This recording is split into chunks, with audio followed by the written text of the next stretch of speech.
Esta experiencia dos cafés científicos é algo que xurdiu, pois, a raíz de... Buscamos facer actividades que chegaran máis directamente á xente, non que a xente tuvera que ir a unha exposición ou a un auditorio municipal de cultura, sino chegar á xente. Entón pensamos nos cafés científicos. Sabedes que estamos recibindo radiación, non? Por exemplo, cando vamos aí ao médico a facernos unha radiografía, estamos preocupados porque vamos a recibir unha certa dosis de radiación que nos pode modificar o ADN e podemos ter despois dentro de uns anos un tumor e é realmente malo, non?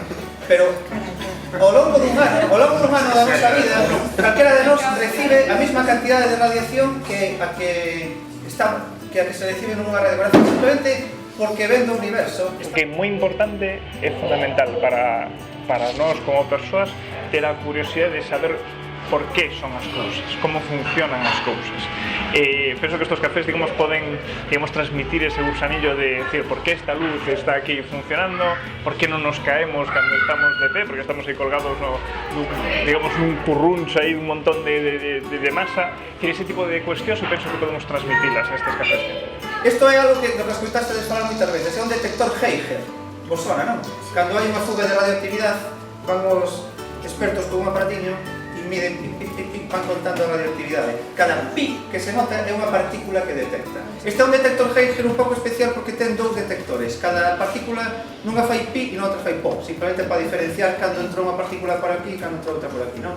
Entón detecta as partículas que veñen logo contaremos de onde, pero están entrando procedentes de outras galaxias e de outros sitios.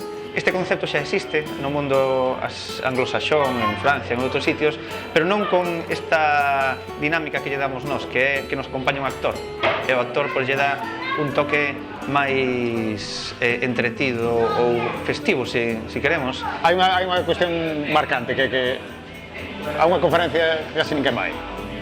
Non, ti queres facer divulgación, faz unha conferencia, xa pode ser un premio Nobel, o Hawking sí, pero, porque é moi mediático o que for, pero xa pode vir calquer premio Nobel que non se consigue. Entonces partimos desa premisa, non? Entón, se a xente non ven, pois vámonos onde hai xente, non? Entonces, partido deles, bueno, estou falando de Xurxo Mariño e Castro Rivadulla, e deles parte a idea. Eles contactan con actores, entre eles eu, outro é Goldi máis eu, somos os que nos dedicamos a isto. E vamos, entre todos, pues armamos como se podía plantexar isto, non? Entón, empezamos a facer estes cafés hai 2 anos e resultan moi satisfactorios para nós, a xente o pasa ben, se queda toda moi atenta, aí seguimos. Desde que comezamos, pois nos está axudando, as axudas que conseguimos veñen da Consellería de Innovación e Industria da Dirección Xeral de I+D, que nos financia, estes cafés científicos coa colaboración das universidades galegas. A sensación inicial é de descoñecemento, porque non estamos acostumbrados ao entorno académico, dar as clases ou dar unha conferencia nun congreso. E claro, ir a un café e falar, digamos, coa xente, digamos, da P, non? Falar sobre temas de ciencia que o mellor nin lles vai nin lles ven, pois certa, digamos, certo respeto, non? Un certo, a ver que vai ocorrer, non? A ver, unha certa ansiedade, non? Pero a verdade é que a experiencia foi moi ben. Hai unha preocupación por nós de que non sexa unha conferencia, efectivamente. Isto é a radioactividade que hai aquí agora mismo en Vimianzo, na Barcelona. O divertido de todo é que son partículas tan enerxéticas, van a tanta velocidade e non somos tan pouca cousa para eles que nos atraviesan como si nada, como si fósemos transparentes. De feito, se os poño así, está detectando as partículas que están atravesando o meu encéfalo, o meu cerebro, non? Son máis complicadas as preguntas aquí, porque son preguntas máis de, digamos, da lógica de cada día. Mira, que eu non entendo isto, entón descolocan as preguntas, non? Cousa que no ambiente universitario mellor estás máis preparado as típicas preguntas que che poidan facer.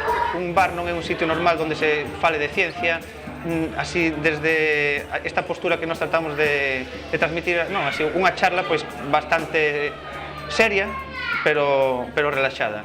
E nos tratamos de quedarnos coa xente, de chamar a súa atención e de transmitir conceptos científicos sinxelos e útiles e que se vexa que os estamos realmente utilizando todos os días, non? Temos un gancho fundamental que convidamos as copas. Temos recursos, Entón, vas convidando as copas, vas te relacionando xa co persoal, non? E de paso, vas metendo unhas diapositivas, unhas moi chamativas, pero nos estamos movendo a unhas velocidades espectaculares. Que movimentos temos? Bueno, que movimentos temos? A ver, que seguro que sabes. Ei, por aí, que movimentos Alguén temos? sabe, sí, que rotación e traslación. Muy bien. Exacto, muy bien, exactamente. Aquí se acaba de decir dúas. A foto esta que teño aquí é para representar a rotación, non? Sobre o noso eixe. Aquí agora en Vimianzo, no Celme, estamos movéndonos a esta altura, depende tamén da altura, pero estamos movéndonos a 1250 km por hora, así, a terra. Pero temos reunións previas, vamos investigando cal sería ese guión, ese roteiro que manteña un pouco a expectativa en todo momento, non? Como un guión dun programa de televisión ou como neste caso un acto, tal, pues, entramos con isto, que así enganchamos, vamos por aquí e tal. Mas sempre está aberto, quero decir. E iso tamén me preocupo, o actor se preocupa de isto está aberto, non deixedes que vos metedes os... De vos depende de que nos haga un descafeinado, que nos haga un licor café. Pero de traslación é ao redor do Sol, vamos a ir ao redor do Sol. Vamos por dos. Sol. Aquí as distancias non están postas a escala, non? Porque senón non entrarían na imaxe. Sol, planeta Terra, como sabedes, dá un ano, dá unha volta ao redor do Sol. Esas voltas as dá, porque é bastante grande a distancia que ten que recorrer, a 110.000 km por hora. O sea, agora mesmo a Terra estamos a 1250 km por hora respecto ao seu eixe, e a vez a 1100 km por hora respecto ao Sol. Pero Simplemente, sí que temos moi claro que o coñecemento científico básico, a cultura científica é tan importante como a cultura humanística tradicional, non? É fundamental, sobre todo, no mundo tecnolóxico no que vivimos, non? Científico-tecnolóxico no que vivimos, en donde todos utilizamos as achegas da ciencia. Pois mira, serve para o seguinte. É dicir, nós os físicos o que pretendemos é construir teorías para entender o mundo. Vale. Temos diferentes teorías para explicar como funciona pues, un circuito, como funciona a luz, como funciona a gravidade, a atracción dos planetas, é dicir, por que estamos aquí e non nos caemos, estas cousas, non? Pero temos teorías para cada cousa. Pois o experimento este do Gran Colisión de Hadrón se vai intentar verificar se as teorías que intentan unificar todas esas diferentes teorías son certas ou non. Ese é o objetivo. É dicir, é como ter unha grande teoría que explique todo o que nos coñecemos. A ciencia é a capacidade que temos para comprender o mundo que nos rodea dun xeito racional, dun xeito o máis obxectivo posible. E iso é moi poderoso porque nos permite ter capacidade de pensamento crítico independente. Independente de que? Pois dos misticismos ou independente de todo tipo de estupideces pseudocientíficas, podría chamar. É unha ferramenta útil para todos porque a estamos a utilizar todos os días.